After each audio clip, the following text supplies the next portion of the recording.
Check, check, check, check. You on, you on.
Is Tuesday, April 22nd.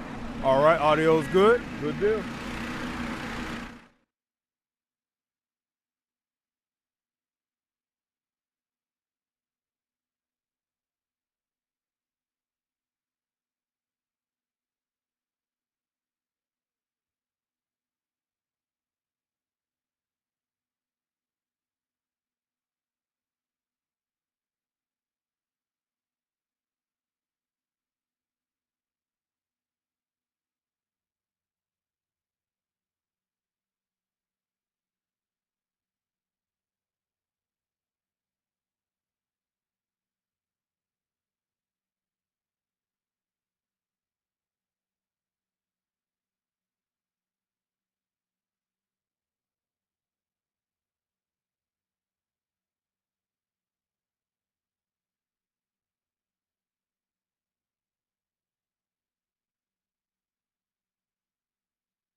Check, check. Check, check, check, check, check, check, check, check, check.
Perfect.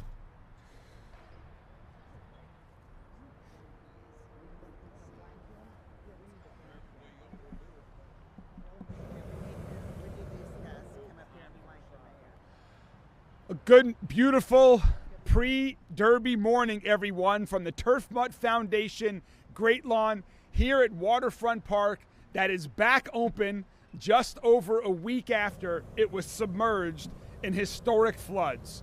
And that is where we're going to start with this amazing cleanup effort that the city has seen take place over the past week and a couple of days to recover back from the 8th largest flood in our city's history. What a difference a week makes. There's still definitely work ahead. There's turf to repair. There's mulch that needs to be in place. Mother Nature needs a little bit more time for the north part of the Great Lawn here. We also need to get power restored in a couple of small areas.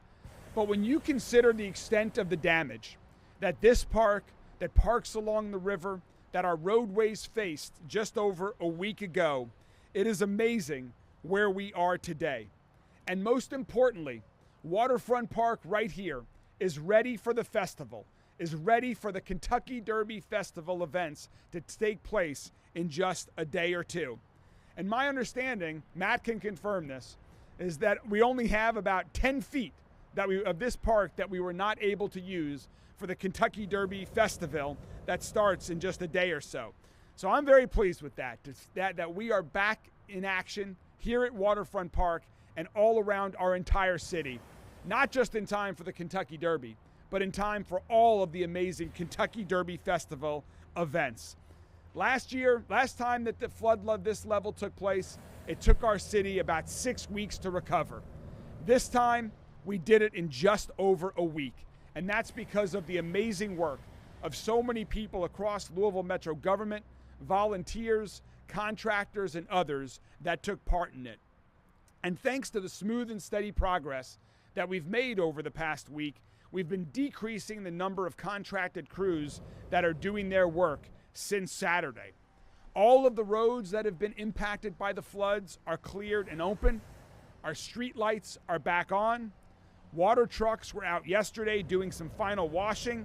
And while there's a little bit more cleanup here and there at a couple of parks, and really all of our parks are back open.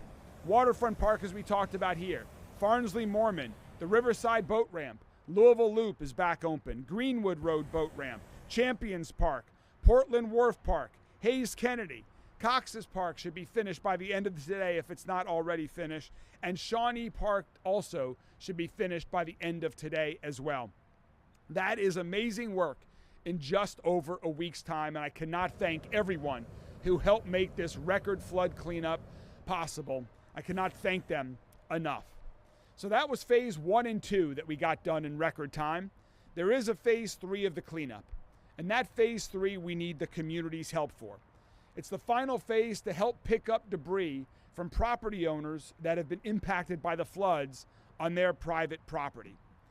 Last Friday, our storm and flood debris self-reporting form went live.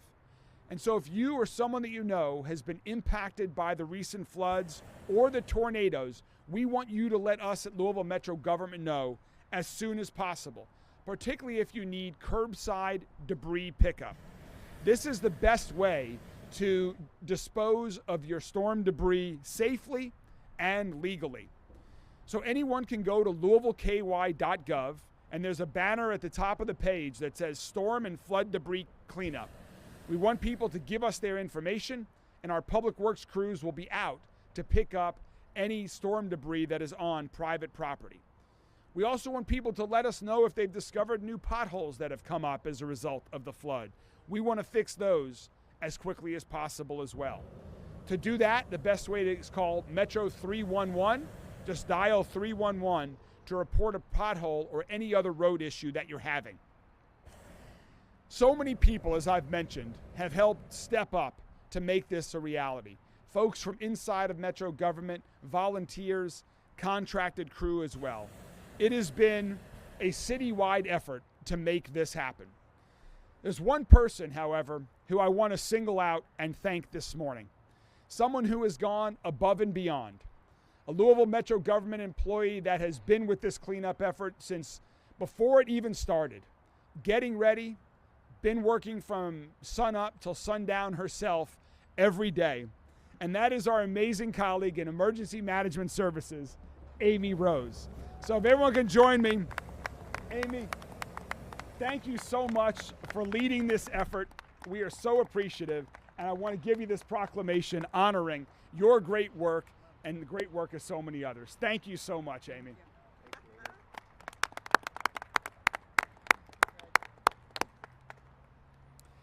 And one final thing before we change topics. I know that this flood, and based on some of the work that the Louisville Water Company is doing, has significantly impacted some of our great businesses and restaurants and bars up and down along River Road. I want to encourage the entire community.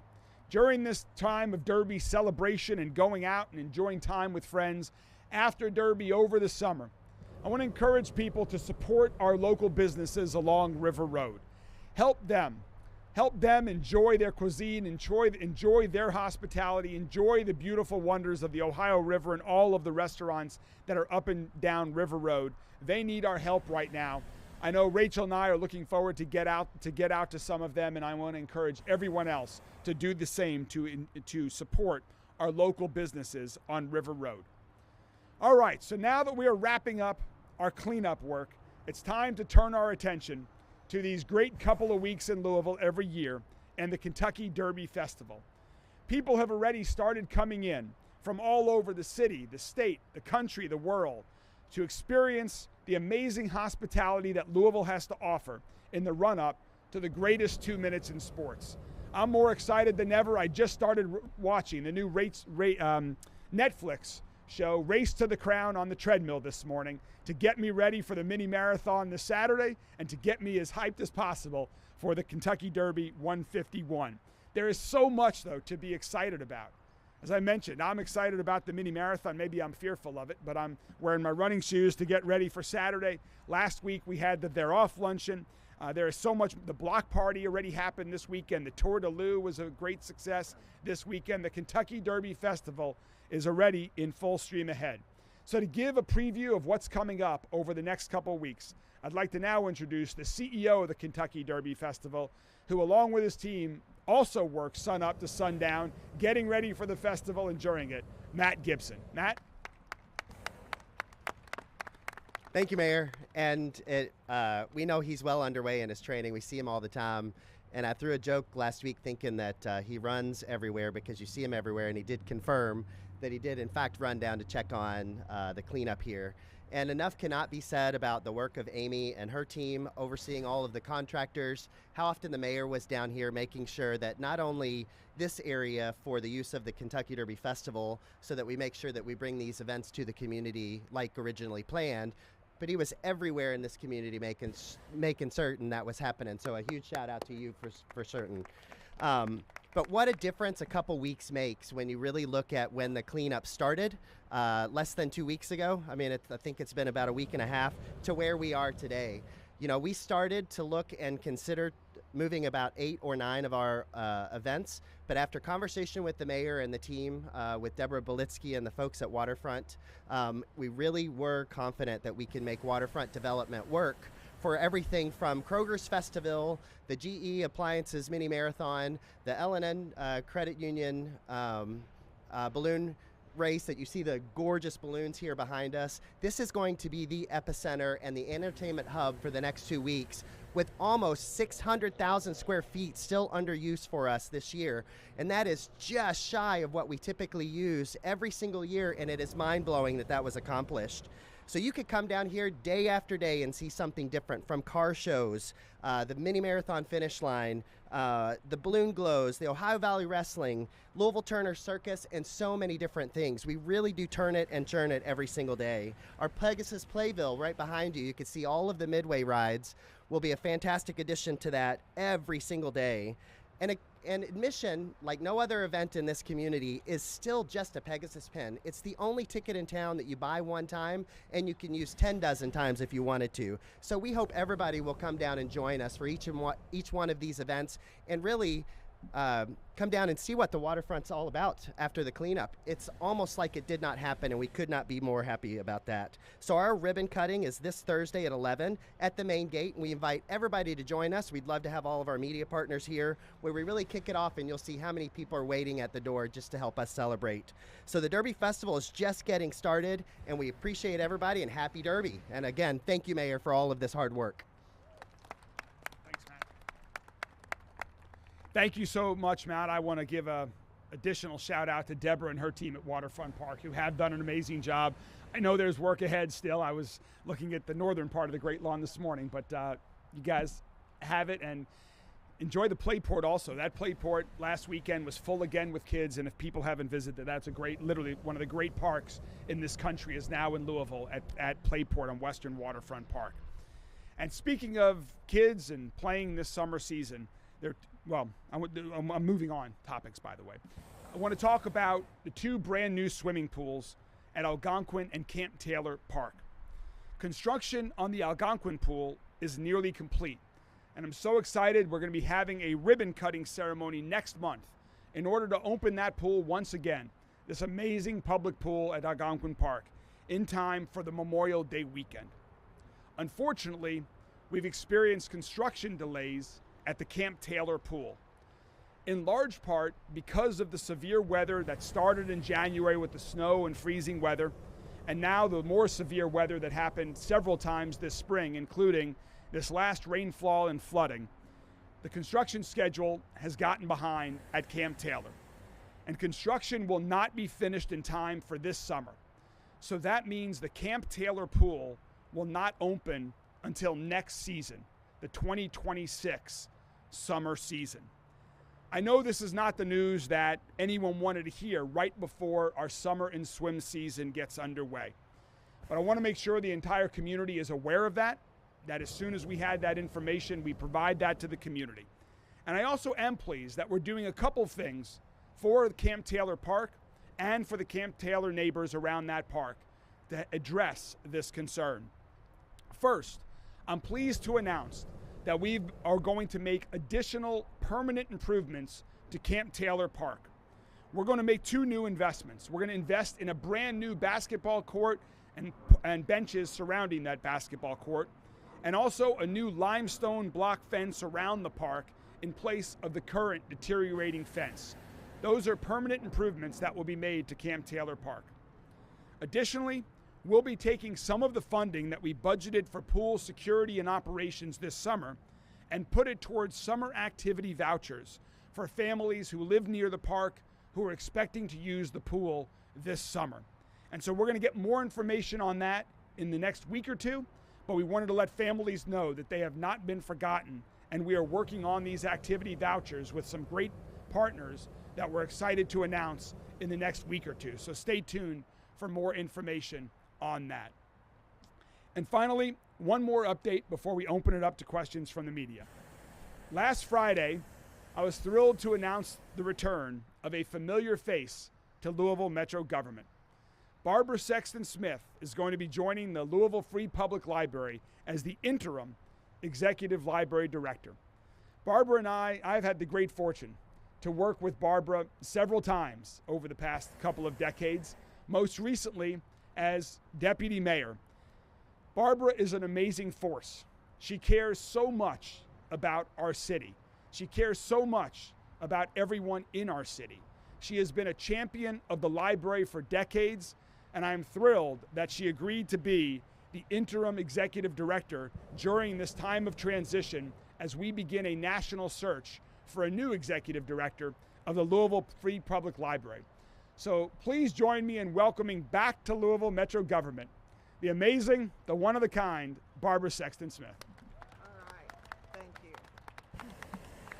Well, Mayor, thank you once again for believing in me again. Yes, we have worked many things together and traveled many paths together over several decades.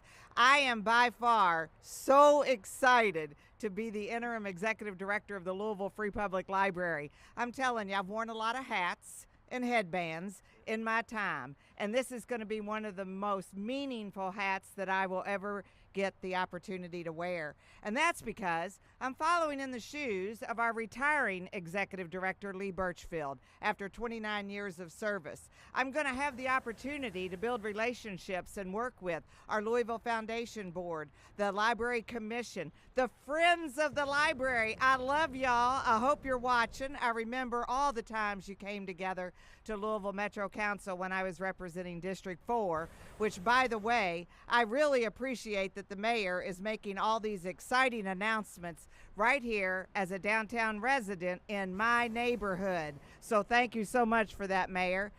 I met already with our senior team at the Louisville Free Public Library. I met with them last week. My first official day will be Monday, April 28th. So I like to say I really am off to the races. Yes, I am. I didn't say off to go to the races. Oh, no.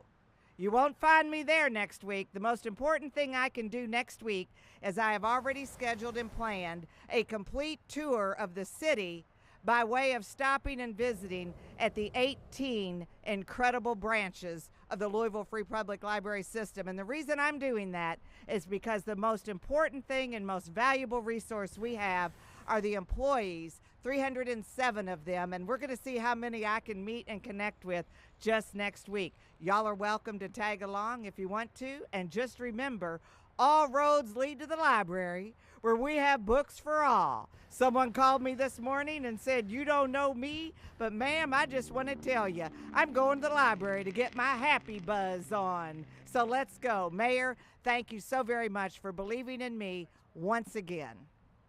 Thanks, Barbara. Thank you so much, Barbara. And before we get to the Q&A portion, I do want to give a shout out to Eleanor. This is your last weekly press conference with us. I know it has been great having you cover our administration and the city for the past several years. We wish you and your partner nothing but the best in your next chapter, in your next job, personally and professionally. I hope everything is great in Philadelphia and beyond. Thank you very much. Good luck. And you have the honor of the first and last question today. So kick us off, Eleanor.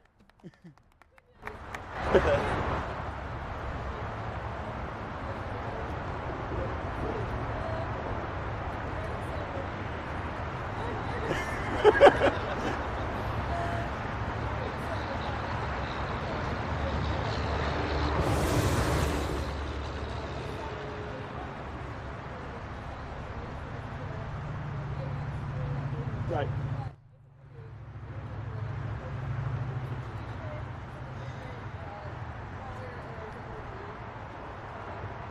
The question was about when did we know that we were not going to make it this season for the Camp Taylor pool opening, and talk a little bit more about the family vouchers that are going to be available for families that have been impacted and expecting this pool to open.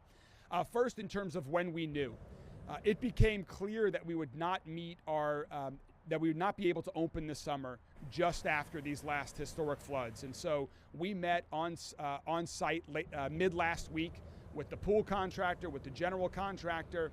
Councilwoman Josie Raymond was with us. Members of the Parks team were with us to have a conversation to see if there was any path forward to get the pool open this summer. And it was then that we realized that there was not going to be a path forward because of these most recent weather delays. And so at that point we said, okay, what do we do now? And we knew that we wanted to do something because there were a lot of families that expected this pool to open this summer. And so between then and yesterday, we were able to make the decision and a plan to do the permanent improvements with the basketball court and some surrounding amenities, as well as the fence, which is feedback that we had gotten in the past, are improvements needed at the park. So we're still working on putting all the family vouchers together for families this summer. We've reached out to our partners from when we previously did this, most recently, families impacted by the delay in opening the Algonquin pool.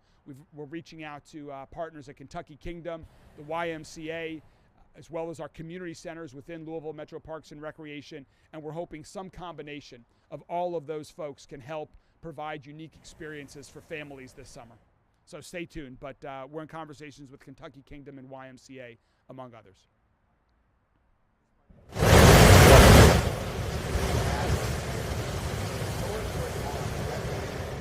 off limits, or is that Yeah. sodded or whatever. Deborah, do you want to talk about that? The question's about the North Great Lawn and what's going to happen with that given the condition. Oh, you've got it. Okay. Certainly, as you see standing here, that one's still under care, and we're lucky enough to have South Great Lawn, Festival Plaza. So what we've done is instead of expanding north, we've expanded south and are partnering with PMC to take over part of that parking lot to increase to what is pretty close to previous square footage. Almost 600,000 square feet is what we utilize. So letting that rest so that it's here for the rest of the season was the right thing to do, and they're still removing a lot of the debris and power seeding it as well. So the balloon event, yeah, they'll feel a little bit different with the midway behind you and different space. We turn the event venue with our team, Khadijah Hayes and her team really turn it every single day. So we're building it to maximize the space of the balloons that'll be down here, and it'll have that same feel where it's almost completely covered like you see behind us. So they'll all be fitting, but we won't be overflowing into the North Great Lawn. We'll be in this space that we're in, into Festival Plaza, onto Witherspoon Street, and over into the lot across the street. That's correct. We're not doing much on that side. You'll still be able to see the river, but we're going to let that rest and recover for certain, just so it's here for everybody else later in the season.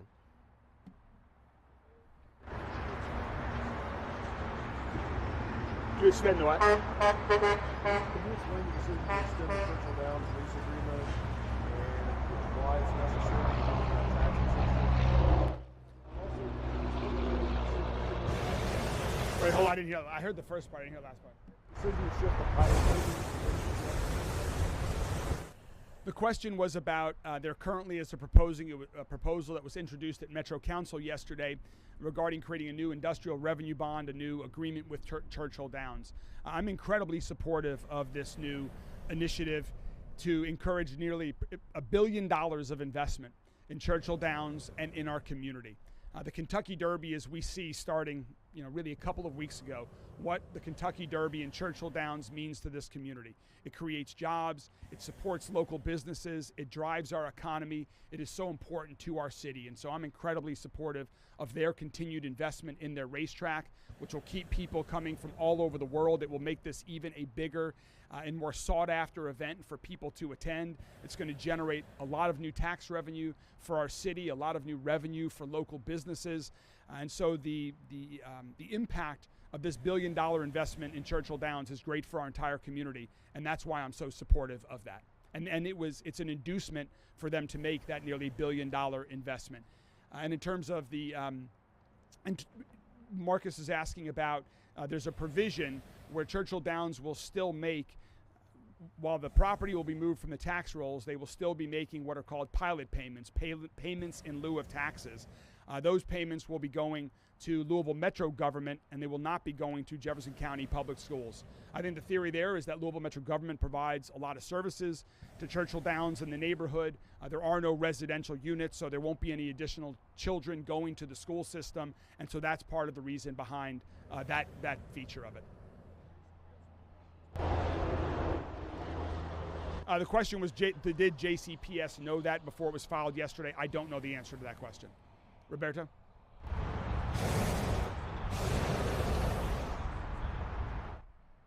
Say that again, I'm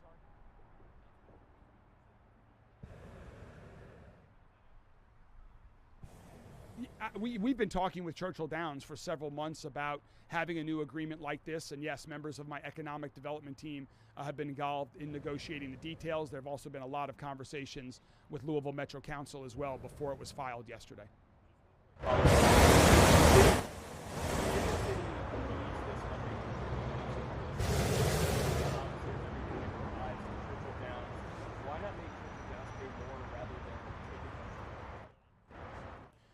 The question is what, basically, why are we doing this? The reason why we're doing this is because Churchill Downs having $1 billion investment in one of our signature attractions and local businesses here in the community is transformative. It will continue not just to elevate the Kentucky Derby, but everything that Churchill Downs does. It will create jobs. It will create all sorts of other tax revenues. It will support local businesses. It will help the neighborhood surrounding Churchill Downs. And so there are so many benefits that this investment has that I believe it is a great agreement for the city. It's a great agreement for Louisville Metro government to support this $1 billion investment in this way.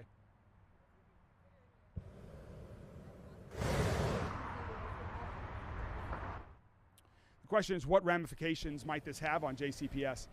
I don't think this will have any ramifications on JCPS. I think just as for many years, Louisville Metro government has provided incentives and foregone certain tax revenues so that a project can be developed, so that new jobs can be created, that neighborhoods can be improved.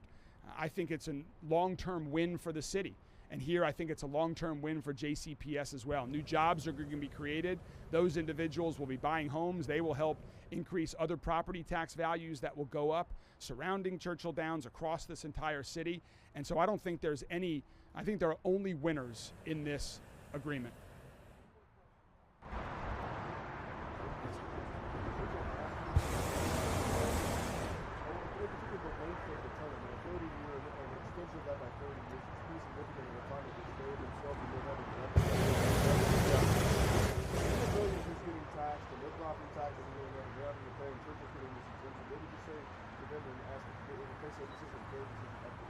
You know, what I would say to folks that have concerns about this proposal, I would say Churchill Downs is investing $1 billion in our community.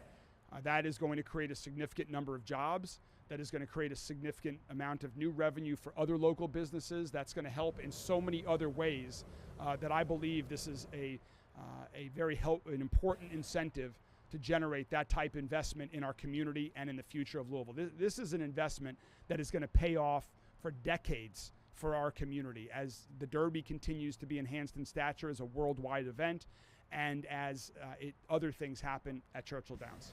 Yes, ma'am. Sorry.